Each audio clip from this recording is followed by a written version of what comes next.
मेजर्नीको अनुरागपूर्ण नजर झन बिरेको अनुहारबाट हट्न सकेन।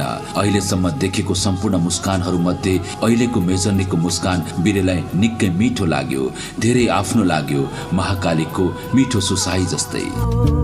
मुटुमा लागेका चोटहरू र पीडाले दुखेका घाउहरू, प्रेम, मिलन, बिछोड र बिरहले जलेको मनको कथा।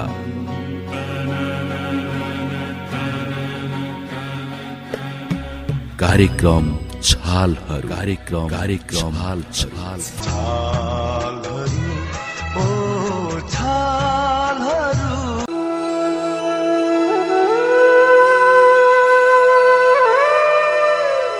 नमस्कार अनि हार्दिक स्वागत गर्न चाहन्छु कार्यक्रम छालहरूमा।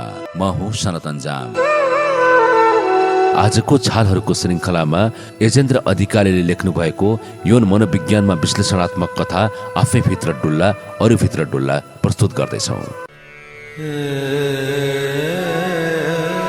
पहिला गुरुङ्गा छन् आज उसका, अफिसबाट सिधै घरतर्फ पनि गएनन्। ऊ पुग्छ एउटा एकान्त टाकुरामा। यहाँ धेरै मानिसहरू आउँछन्, तर यहाँ एकान्तपनाको महसुस हुन्छ र यसैको लागि मानिसहरू यहाँसम्म आउँछन्। त्यो भिडमा एकान्तपन खोज्दै आज उमेश आइपुगेको छ। मनभित्र कुरा खेलाउँदै ऊ यताउति नजर फ्याँक्छ। जालमा पार्छ एउटा भँगेरो। के यो भँगेराले मलाई परेको विगत थाहा पाएको छ? भँगेराको आफूलाई हेर्ने दृष्टिकोण बुझ्न ऊ भँगेराको आँखामा नै हाल्छ। थाहा पाएको छैन। नतिजाको भावमा ऊ फुसफुसाउँछ। एकको मनको आवाज अर्कोले सुन्न सक्ने भए पो यो चिन्ता पर्ने नै थिएन नि। छी, हुँदैन। आफ्नो मनको आवाज सुनेर त ऊ तर्सन्छ। तपाईँलाई लाज लाग्दैन आफ्नी बहिनी समान युवतीलाई यस्तो दृष्टिकोणले हेर्न? एक्कासी उसको कानमा गुन्जन पुग्छ सरिताले उसलाई अफिसमा गरेका गालीहरू। थाकै चाहिँ गरी ऊ आफ्नो निधार घुँडामा टेकाउँछ। सरिता नचाहे पनि उसको मुखबाट आवाज फुस्कन्छ। ऊ आफैलाई थाहा छैन उसले कुनै दिन सरितालाई नराम्रो दृष्टिले हेरेको पनि छ कि छैन। सोच्ने कुरा अर्कै हो, त्यो त आफै भित्र त हो नि। उसलाई दया जाग्छ सरितामाथि, उसको पछाडि पछाडि आक्रोशमा मुट्ठी बटार्नेहरूमाथि, उनीहरूको कमजोर मानसिकतामाथि। पदमा भए भनेर जे पनि गर्न पाइन्छ एउटा वाक्य ऊ सम्झन पुग्छ। त्यसै बेलाको कयौं घृणित गालीहरू अघि पछि घुमिरहेका थिए। केही सोचमा डुबेको छ ऊ आज।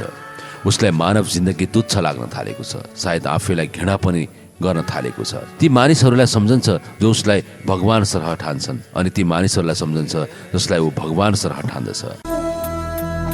त्यसबाट टाउको हल्लाउँछ, मुस्कुराउँछ हरेक क्रियाकलाप जो मानिसहरू गर्छन्। त्यो उसलाई कालो पाटीमा सेतो चकले लेखेको जस्तो लाग्छ। जसले धेरै लेख्छ ऊ धेरै सेतो देखिन्छ। उसलाई लाग्दैन कोफी अन्नानलाई उसको शिक्षकले सेतो बोर्डमा एउटा सानो कालो धब्बा बनाएर जीवनको जुन व्यङ्ग्य गरे त्यो सही थियो। अहिले उसलाई लाग्छ गलतै भएर के भयो त? मानिसलाई त लेख्नु छ, धेरैभन्दा धेरै अरूभन्दा छिटो। ऊ घर फर्कने क्रममा बाटोमा एउटा गाडीले हिलो छ्यापिदिन्छ।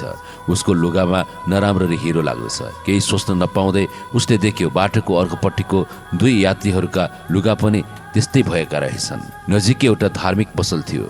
ती दुई यात्री त्यस पसलमा हरे राम हरे कृष्ण लेखिएको ओढ्ने लिएर आउँछन्, दाग छोप्न। उनीहरू आफ्नो धर्मगुरु वा कुनै स्वामी जस्ता देखिएका थिए। उमेशले यसलाई छोप्न आवश्यक ठानेन, त्यसै हिँडिरह्यो। घर पुगेपछि उसको हाल देखेर उसकी स्वास्नी गाली गर्न थाली। के यसरी आउनु भएको? सफा गरेर वा केही ओढेर आउनु पर्दैन? के लाज नभएको मान्छे होला? दाग लाग्नु लागिहाल्यो, अब छोपेर दुनियाँलाई के लुकाउनु? दाग त छ आफैसँग, छोप्नु त पर्छ दुनियाँको अगाडि। के हाँसोको पात्र बन्ने त? अचानक ऊ केही सम्झन्छ। गर्भिणी स्वास्नीले ओढिराखेको पछौरा तानेर फालिदिन्छ। के ऊ हेर्न चाहन्थ्यो कि उसकी स्वास्नीले पनि कुनै दाग लुकाएकी छ कि छैन भनेर, या अरू कुनै कारण थियो? ऊ केही सोचेर एकहोरो टकले उसकी स्वास्नीको आँखामा हेर्दछ। स्वास्नी केही सशङ्कित हुन्छ, केही त्रासले फुल्छे, केही अचम्बित हुन्छ। यो के हो? उमेश मनमा नै सोच्न थाल्छ। के यो मेरै स्वास्नी हो? यो किन मलाई यस्तो भन्दैछ? म कसरी हाँसोको पात्र भएँ? धेरै अगाडिको एउटा घटना उसको दिमागमा मडारिन्छ। गोदावरीको एउटा कुनै एकान्त स्थलमा ऊ र उसकी कलेजकी सहपाठी रिना आलिङ्गनमा बाँधिएर कतै हराउँदै थिए। उमेश, तिमी मसँग विवाह गर्छौ होइन? उसलाई सोच्ने फुर्सद थिएन, वा ऊ सोच्न सक्ने अवस्थामा थिएन। तर उसले यति सोच्न सक्यो कि उसले स्वीकारात्मक जवाफ दिनुपर्नेछ। सायद दियो पनि होला। लामो समयपछि उनीहरू घर फर्कन लाग्छन्। उमेश, यदि घरमा मेरो विवाह अर्कैसँग गर्ने कुरा चले तिमी के गर्छौ? म तिमीलाई भगाउँछु नि। छि, नभाग्ने, तिमी मेरो हात माग्न घरमै आऊ है। भागेर दुनियाँलाई किन हँसाउने? ऊ अचानक यथार्थमा आइपुग्छ। केही शङ्का लागेर वा केही डर लागेर उसकी स्वास्नी अर्कै कोठामा पुगिछे। उसको हातमा फोनको रिसिभर थियो। उमेश होत्तिँदै त्यस कोठामा जान्छ, हातबाट रिसिभर खोसेर फालिदिन्छ। कसलाई फोन गर्न लागेकी? उसकी श्रीमती पूर्ण रूपमा तर्सित छे। यो पेटमा रहेको बच्चा कसको हो? स्वास्नी दङ्ग पर्छे। जवाब दे, ऊ कराउँछ। मेरो। स्वास्नी आत्तिँदै हतारमा जवाब दिन्छे। त्यसपछि ऊ खिसीको भावमा हाँस्छ। उसलाई हतार लाग्छ।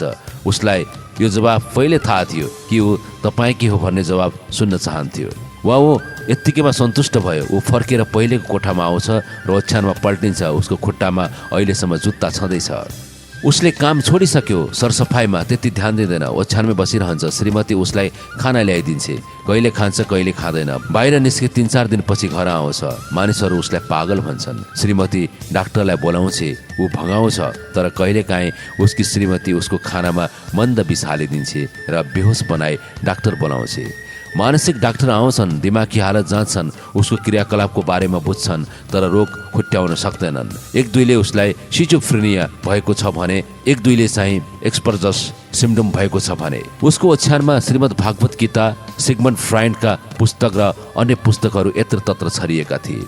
ऊ बेहिसाब कहिले एक त कहिले दोस्रो किताब पढ्ने गर्दथ्यो। उसको फ्ल्याटको तल बस्ने मानिसका अनुसार ऊ त आफ्नी श्रीमतीसँग एकदमै चर्को आवाजमा झगडा गर्दछ। पहिले श्रीमतीको पनि आवाज सुनिन्थ्यो, तर आजकल उसको आवाज बाहिर आउँदैन। घरमा आउने पाहुनाहरूलाई पनि ऊ मुख छाड्ने गर्थ्यो। त्यसैले उसको घरमा पाहुना पनि आउन छोडिदिए। श्रीमती जब उसलाई खाना ल्याउँछे ऊ केही बोल्दिन। केही बोल्नुको अर्थ झगडा सुरु गर्नु थियो। ऊ कहिले खाना खान्छ कहिले खाँदैन। श्रीमती उसँग आजित भएर एक दिन खानामा विष हालेर उसलाई दिन्छे र आफू पनि खान्छे। त्यस दिन ऊ खाना खाँदैन, तर श्रीमतीको मृत्यु हुन्छ।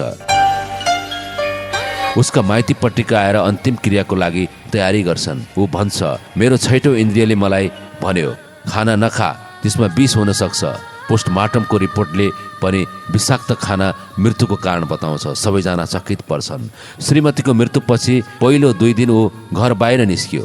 देख्नेहरूका अनुसार उसको अनुहारमा कुनै युद्धको विजेता जस्तो देखिन्थ्यो, हँसिलो अनि गर्वले फुलेको। तेस्रो र चौथो दिन ऊ घरमा नै बस्यो, तर 5औं दिनबाट लगातार 5 दिनसम्म उसको घरबाट रोएको आवाज सुनियो। रुहाईमा पश्चाताप थिएन, माया थियो, केही गुमाउनुको दर्द थियो, एक्लिनुको पीडा थियो। उसले घर छाडिदियो, साँचो पनि नलगाइकन खुल्ले राखेर सदाको लागि बिदा लियो। अब जहिले पनि ऊ त्यही एकान्त टाकुरामा देखिन थालेको छ।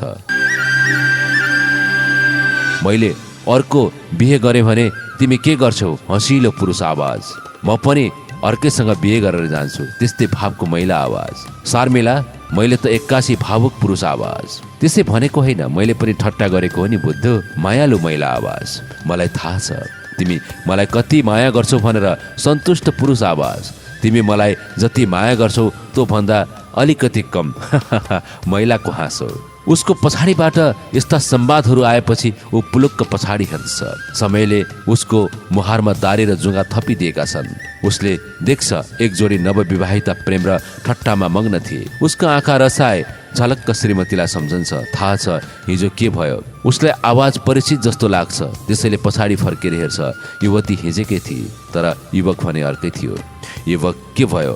युवती सरोजले मलाई सोध्यो कि उसको अर्को विवाह गरे म के गर्छु भनेर। तै पनि भनिदिएँ म पनि अर्को बिहे गर्छु भनेर। युवक अनि युवती बिचारा कालो निलो भयो पहिले त, पछि मैले जसो तसो फर्काएँ, मक्ख परेर गयो। युवक, ओहो, फकाउन तिमीलाई कसले जित्न सक्छ र? त्यसपछि उनीहरू अङ्कमाल गर्छन्। उमेशलाई असह्य हुन्छ। उसलाई तत्काल इच्छा हुन्छ कि ऊ जोडसँग 2 थप्पड त्यस युवतीलाई मारोस्, तर ऊ बसेको ठाउँबाट सर्नै सक्दैन। हात काम्न थाल्छ, रिङ्गटा लाग्छ। टाउको बटारिएर आकाशतर्फ हेर्छ। एक जोडी ढुकुर उडिरहेका थिए। एउटा डोरीले दुवैको खुट्टा बाँधिएको थियो। एउटा एकापट्टि बल लगाउँथ्यो उड्नलाई, अर्को अर्कोपट्टि। एउटा एकापट्टि बल लगाउँथ्यो उड्नलाई, अर्को अर्कोपट्टि।